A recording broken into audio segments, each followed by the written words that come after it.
어제 서해 공무원 피살 사건에 대해 감사원의 감사 결과가 발표됐습니다.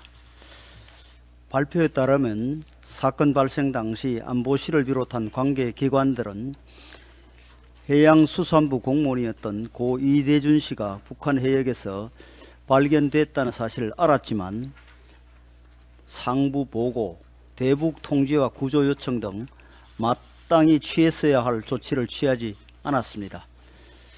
과실이나 불가항력이 아니라 태만으로 인해 국민의 생명을 지키지 못했다면 이는 엄연히 살인 방조이며 국가의 책무를 져버린 것입니다. 더 큰 문제는 이대준 씨의 죽음에 대한 관계기관들의 대응입니다.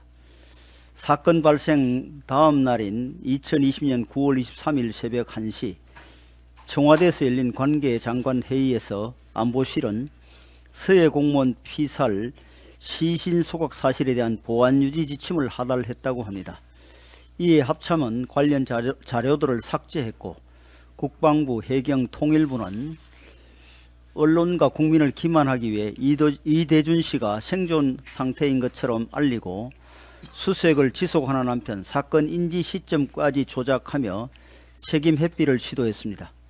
이후 이대준 씨의 표류를 자진월북으로 몰고 가기 위해 사실관계를 조작하거나 치사 선택의 정황을 짜맞추고 그 과정에서 이 씨의 사생활까지 선택적으로 대중에 공개했습니다. 국가의 주요 안보기관들이 공모해 국민 한 사람을 이렇게 반역자로 모는 것은 반인권적이고 야만적인 폭력입니다.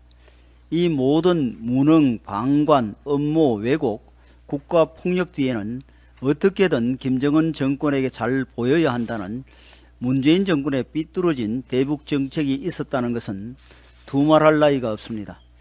진실이 이러한데 민주당은 북풍몰이, 종북몰이를 언급하며 되려 감사원을 공격하고 나섰습니다. 이것이야말로 구태의연한 색깔론이며 본질 호도입니다.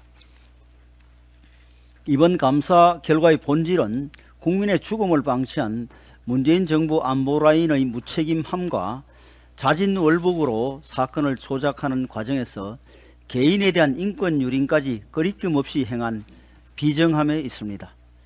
정부가 정치적인 이유로 한 국민의 죽음을 왜곡했던 사건의 진실을 밝혀 유가족의 억울함을 풀고 다시는 유사한 일이 발생하지 않게끔 시스템을 점검하는 감사원의 당연한 업무 수행을 매도하는 것을 국민들께서 결코 용납하지 않으실 것입니다.